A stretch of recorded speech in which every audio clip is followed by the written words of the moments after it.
Good morning, good afternoon, and good evening, everybody. Hey, welcome to this episode of the Note Closure Show. As always, Scott Clark. Thanks for being here today. Today's episode, I want to dive into going back a little bit.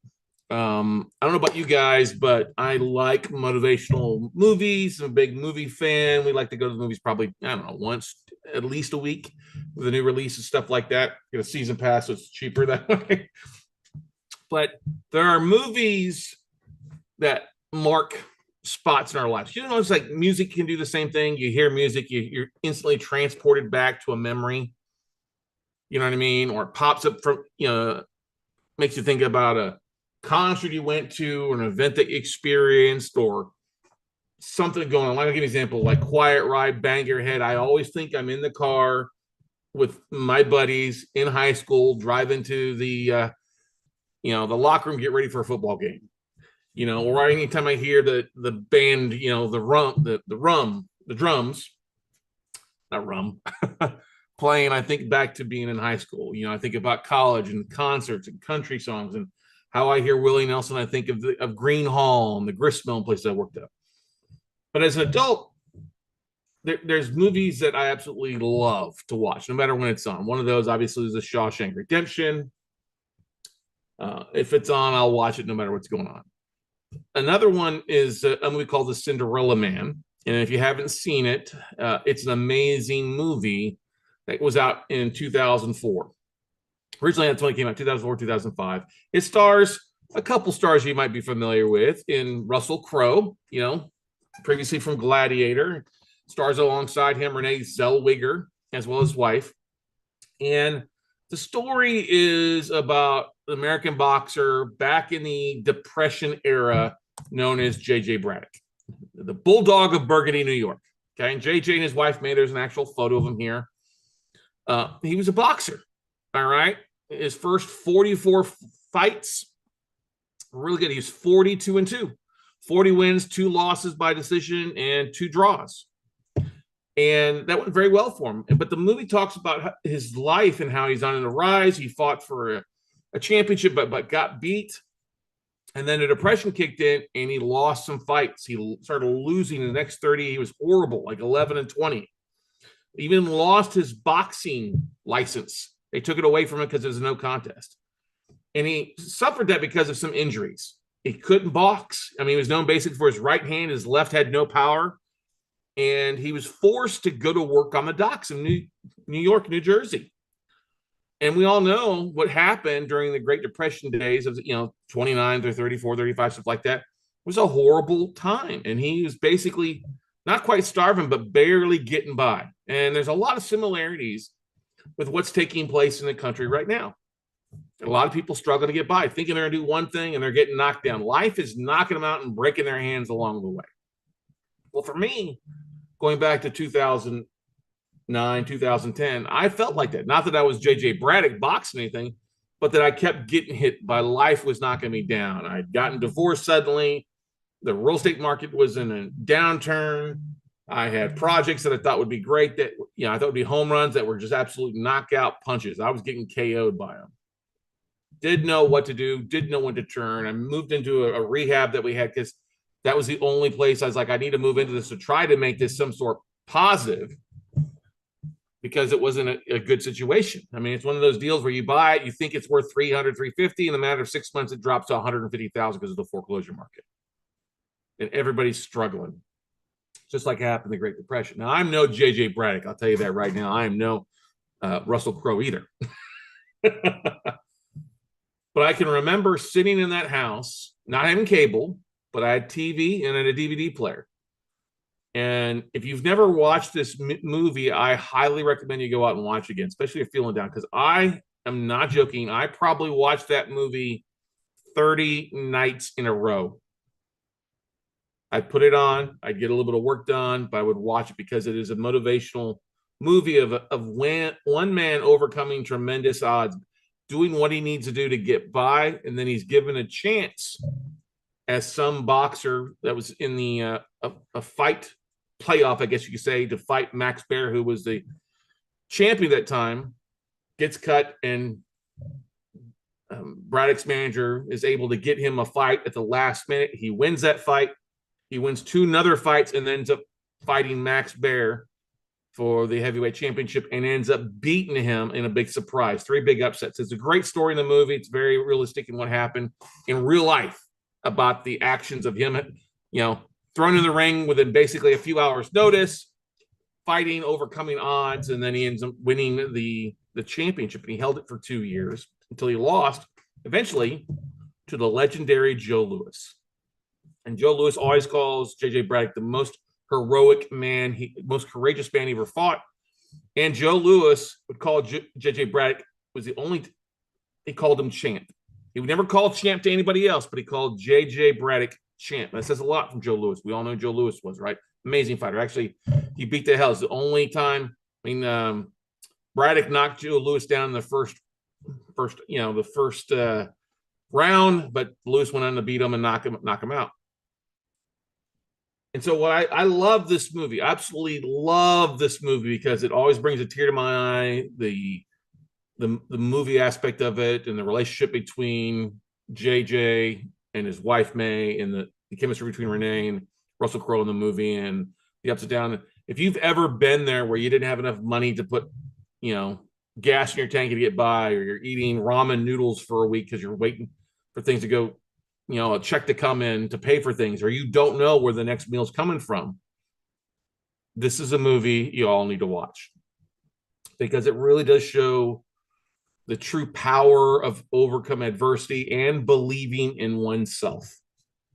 When everybody else had written Braddock off, he didn't, or his biggest believer, his trainer.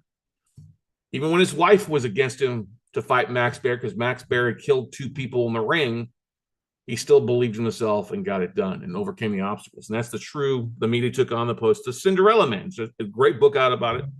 I recommend you read it. But that's why I like this story so much, is there's so many of us that need that Cinderella Man. We need somebody in life that we can look to and find inspiration and have it happen. And I'm a big movie fan, big Russell Crowe fan. Russell Crowe is my favorite actor. Steph always jokes, "Oh, you're gonna watch your man crush on TV with Russell Crowe?" I'm like, hell yeah, why not? Gladiator, A Beautiful Mind, maybe The Quick and the Dead is maybe not your top 5, but that and Cinderella Man are like 3 of my favorite movies out there all time that he's on. Now, obviously, he's a little bit older now. Russell just celebrated his 60th birthday. But last night, I got to accomplish something that I never thought I'd be able to do. We were fortunate enough that Steph found a listing that Russell and his band was coming to Austin to play. And I didn't know Russell was a musician. And Russell was actually a musician. How he got started in his early 20s was actually traveling around South Wales, New Zealand, and then Australia, becoming a magician and playing the guitar. He's a big fan of country western and kind of the honky tonk and blues jazz aspect of things. He actually was coming to Austin for the first time in over 2 decades, visiting Austin, playing at the legendary Stubbs Barbecue Amphitheater downtown. If you've been to one of our mastermind events before, been here, we like going to Stubbs. And so we were like, heck yeah, let's grab some tickets. We got tickets. We got VIP passes to it. And actually last night I got to meet my Cinderella Man. And a lot of people will look at, I'm going to take something to get it signed or do it. And then when we got there to get in line, there's all these collectors, and that's great. Collectors had posters of Gladiator movie, or A Beautiful Mind, or even Cinderella Man posters, or they had the the headgear from Gladiator there. And it was great that they were there to have them sign something. But I was like, I don't need to sign something. I mean, great. They had a little poster for indoor garden party that everybody could take and sign. That's great. We got that signed. But I think we were like the 12th person in line, and we got up there, and I didn't need them to sign anything. Just meeting him and shaking his hand was so valuable to me, because that movie, that role that he played, is worth so much more than any signature on any type of item I could get. I actually did a little something different that surprised some people in line. I actually stopped Sunday and bought some boots, some country western boots, Texas boots, to give to him, because his acting may not have known this, but it helped me get through such a rough time, mentally, physically, financially, during that rough time that a lot of us went through in 2008, 2009, 2010. And when I said, people, oh, you're going to have him sign some boots, like, no, I'm actually going to give him these boots, because if you're coming to Austin, you got to have some cowboy boots, because it was the only time he would be anywhere near Austin. They only played 6 spots here in the States. Most of their tour was in Italy and Europe and stuff like that. So only 6 spots here, and the only night in Austin. I think he made an appearance on the Joe Rogan podcast earlier today. But it was great walking up to him and saying, Mr. Crowe, I don't have anything. I don't need you to sign anything. I just want to give you a pair of cowboy boots. And the first thing is, well, he had this kind of weird look on his face. They usually, what size are they? They usually get them wrong. I said, well, it says 11 on online. He goes, yeah, that's wrong. I mean, well, that's good, because I went with a 12. He goes, well, then you got it right, mate. And shaking his hand and him looking at the boots, stuff like that. He's like, I'll take those. That's awesome, because he got it right. He says, I've been giving them boots before, but they're never the right size. And if you never worn Western boots can be a little tight. And if you don't have the right size, you don't want to walk. You'd rather walk barefoot than wearing tight boots. I've been there and done that before. But being able to give them those boots and say, hey, and leave a card and just simply say, thank you for your inspiration and helping me get through a rough time. I don't need to sell a poster. I don't need to have them sign anything that I plan on selling. That alone was value enough. So I ask you, who is your Cinderella man? Who is the actor or the artist or the musician who you turn to when you need inspiration?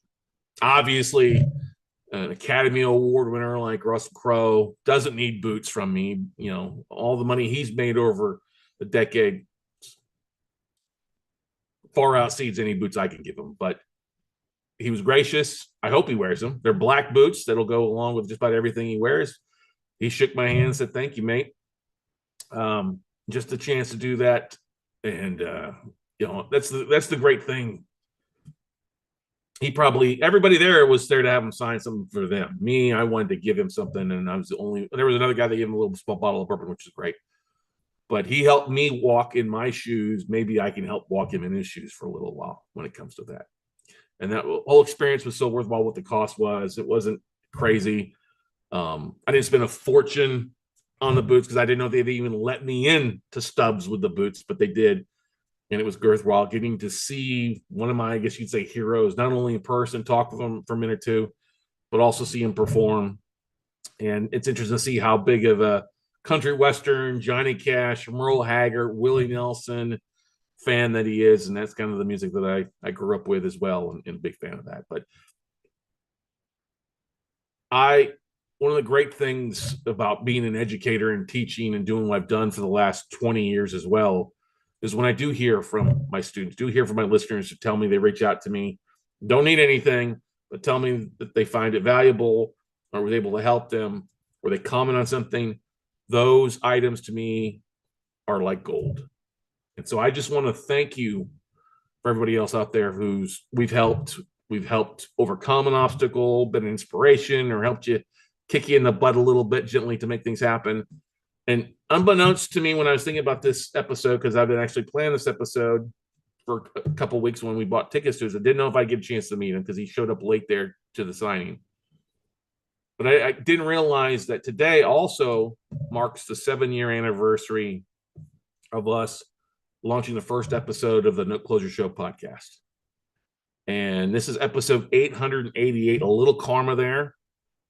I don't know if it just kind of synchronicity that JJ Braddock also fought 88 times. Maybe there's a little feng shui with it. 88 was my high school football number. I don't know. Maybe I'm silly like that. He's an Aries, and Geminis get together as well. But I just want to say thank you to all of you out there that have listened to the show, listened to the podcast. If we can help you in any form or fashion, help you be your Cinderella man or women, we're here to do that. But thank you for all of you for taking in and listening. It's hard to believe when we started the podcast that we'd ever hit 1 million episodes. Not 1 million episodes, over 1 million downloads, like 1.25 million downloads out there. I don't know how many views, 500,000 views on YouTube. Thank you so much, ladies and gentlemen. Thank you so much. If we can help you in any form or fashion, please do not hesitate to reach out to it. Love to hear from you, whether you're leaving a review or shoot me an email, or you want to book a phone call to talk with me. You can always do so by talkwithscottcarson.com. I'm no Russell Crowe. I am no Maximus Aurelius, but I will fight for you. I will help you overcome any obstacle that we can and help you take it to the next level. So go out, take some action, everybody, and we'll see you at top. God bless each and every one of you.